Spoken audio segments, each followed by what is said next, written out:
அந்த அக்கா அவளோட திட்டிட்டு வரேன்டா. 4 திட்ட வேண்டாம், 5 திட்ட வேண்டாம், வாடா போலாம். சரி பை, லொக்கேஷன் அனுப்பியிருக்கா, நம்ம பார்த்துட்டு வர சொன்னா.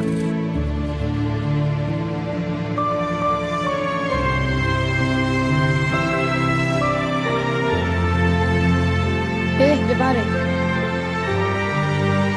காது வச்சு நல்லா கேளு.